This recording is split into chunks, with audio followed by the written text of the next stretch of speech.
Imagine receiving a wedding invitation that could get you killed. In August of 1572, thousands of Protestant nobles dressed in their finest clothes and travelled to Paris for what was supposed to be the wedding of the century. A grand celebration that would finally unite a nation torn apart by religious hatred. Instead, they walked straight into a trap. Within 6 days of the ceremony, the streets of Paris would run red with blood. Soldiers and ordinary citizens would butcher men, women, and children in their beds, in churches, and in the open streets. By the time the killings stopped spreading across France, as many as 30,000 people were dead, and the country was plunged into a cycle of religious warfare that would poison Europe for over a century. This is the story of history's worst party, the royal wedding that became a massacre. To understand how a wedding turned into one of history's greatest atrocities, we need to rewind a few decades. By the mid-1500s, France was tearing itself apart. The Protestant Reformation had swept across Europe, and France was no exception. A growing number of French citizens had converted to Calvinism, and they became known as the Huguenots. Now, the Huguenots were not some small fringe group hiding in basements. These were powerful nobles, wealthy merchants, and influential military leaders. By some estimates, nearly 10% of the French population had embraced the new faith, and in certain regions, Protestants were the majority. The Catholic establishment naturally saw this as an existential threat. France was the eldest daughter of the Church, and the idea that millions of her citizens would abandon Rome was unthinkable. What followed was a series of brutal civil wars beginning in 1562. Catholics and Huguenots slaughtered each other in battles, sieges, and targeted assassinations. Towns changed hands. Atrocities were committed on both sides. 3 separate wars had already been fought by the early 1570s, and France was exhausted. Enter Catherine de' Medici, the Queen Mother of France and one of the most cunning political operators of her age.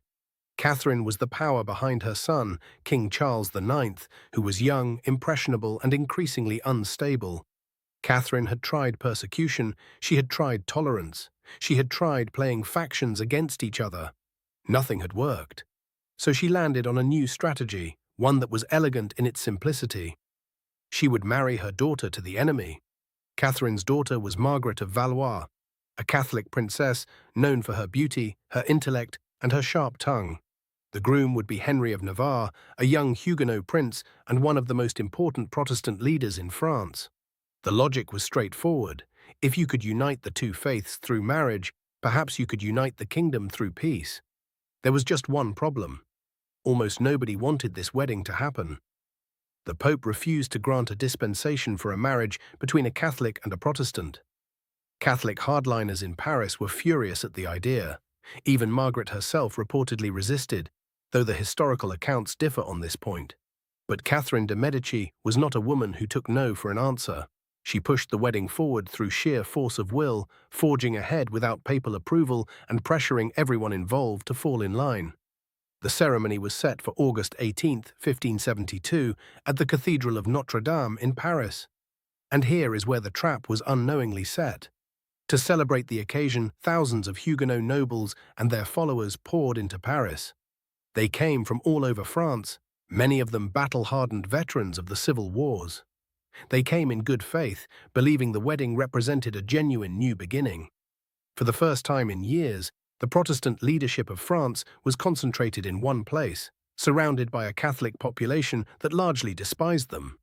Paris in August of 1572 was a powder keg, and the wedding was the spark. The ceremony itself was awkward, to put it mildly. Because the Pope had not granted his blessing, a compromise was reached. Henry stood outside the cathedral doors while Margaret remained inside. The vows were exchanged across the threshold.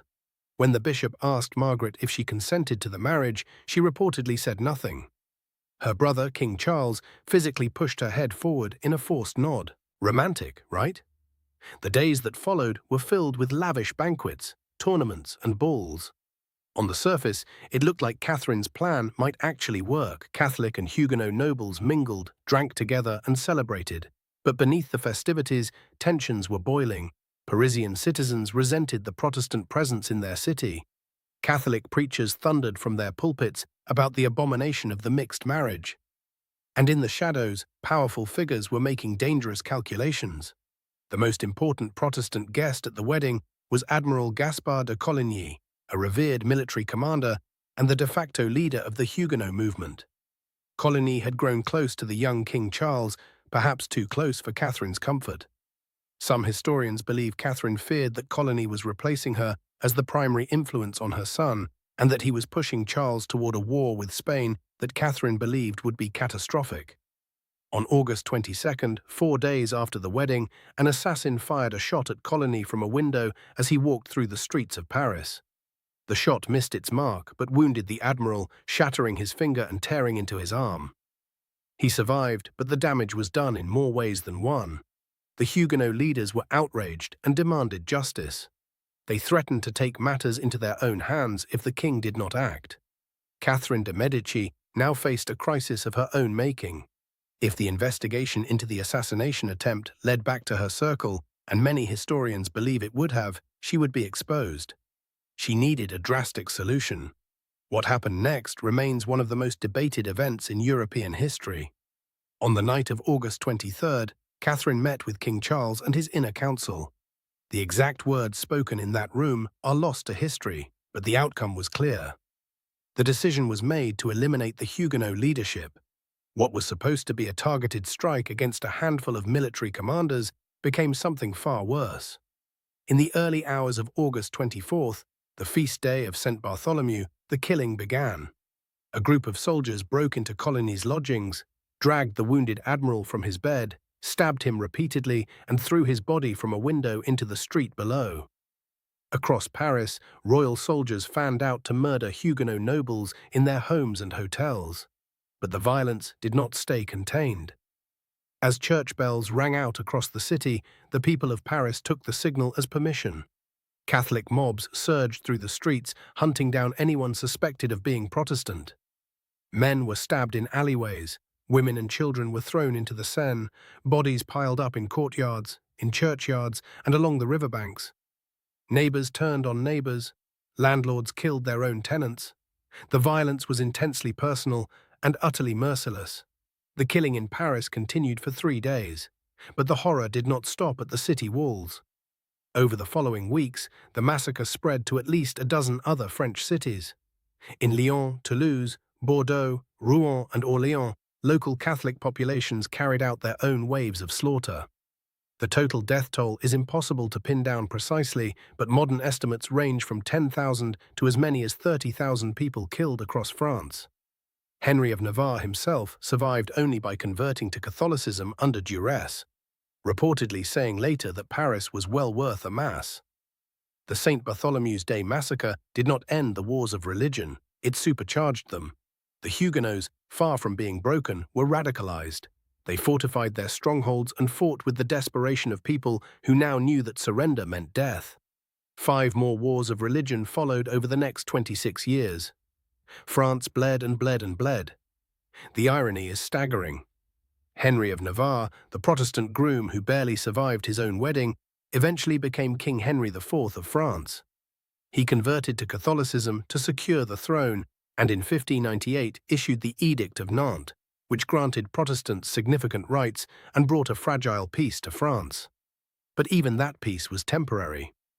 In 1685, King Louis XIV revoked the edict, and hundreds of thousands of Huguenots fled France in one of the largest refugee crises of the early modern era. The ripple effects of that single week in August 1572 echoed through French politics, European diplomacy, and religious conflict for well over a century.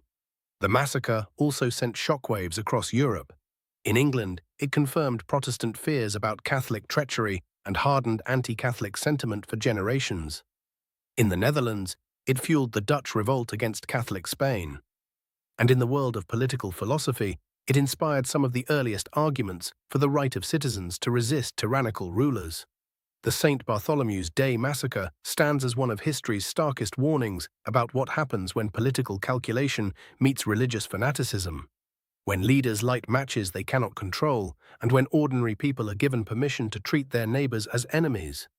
A wedding designed to heal a nation instead became the catalyst for its deepest wound. Catherine de' Medici thought she could manage hatred through a marriage ceremony and then manage the consequences of a targeted assassination. She was catastrophically wrong on both counts. The lesson is as old as civilization itself. Violence, once unleashed, does not stay where you put it. If this story gripped you the way it gripped me, do me a favor and hit that like button. It genuinely helps this channel reach more people who love diving into the wild, dark, and fascinating corners of history. If you are not subscribed yet, what are you waiting for? Hit subscribe and the bell so you never miss a video. And I want to hear from you in the comments. Did you know about this massacre before today? And what other historical events do you think deserve more attention? Drop your thoughts below. I read every single comment, and your suggestions have inspired some of my favorite videos.